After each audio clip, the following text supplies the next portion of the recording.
Very warm welcome to the programme सवाल जवाब। मैं हूं आपका होस्ट सुहेल मामू का। आइए रेहान शेरवानी साहब से उनका पंजाबी कलाम सुनते हैं। जी रेहान।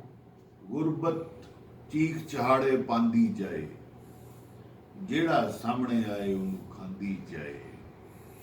ਬਚ ਉਹ ਬੰਦਿਆ ਗੁਰਬਤ ਦੇ ਝੇੜਿਆਂ ਤੋਂ, ਜਿਹੜਾ ਸਾਹਮਣੇ ਆਏ ਉਹਨੂੰ ਖਾਂਦੀ ਜਾਏ। ਇਲਜ਼ਾਮ ਐਵੇਂ ਹੀ ਲੱਗ ਜਾਂਦੇ ਗਰੀਬਾਂ ਤੇ ਜਿਹੜਾ ਸਾਹਮਣੇ ਆਏ ਉਹਨੂੰ ਖਾਂਦੀ ਜਾਏ। ਅਜਬ ਜਬਰ ਗੁਰਬਤ, ਅਜਬ ਕੰਬਖਤ ਗੁਰਬਤ, ਜਿਹੜਾ ਸਾਹਮਣੇ ਆਏ ਉਹਨੂੰ ਖਾਂਦੀ ਜਾਏ। ਗਰੀਬ ਹੋਣਾ ਕੋਈ ਮਿਹਣਾ ਨਹੀਂ, ਮਗਰ ਗੁਰਬਤ ਭਾਂਡੇ ਵਕਾਂਦੀ ਜਾਏ, ਭਾਂਡੇ ਵਕਾਂਦੀ ਜਾਏ।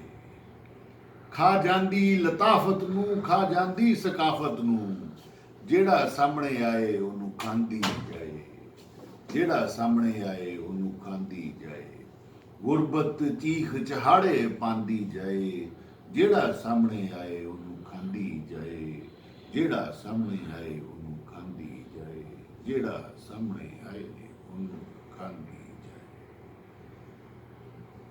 इसके साथ ही आज का प्रोग्राम ख़त्म करने की सुहेल मामू का को इजाज़त दें। अल्लाह हाफिज़।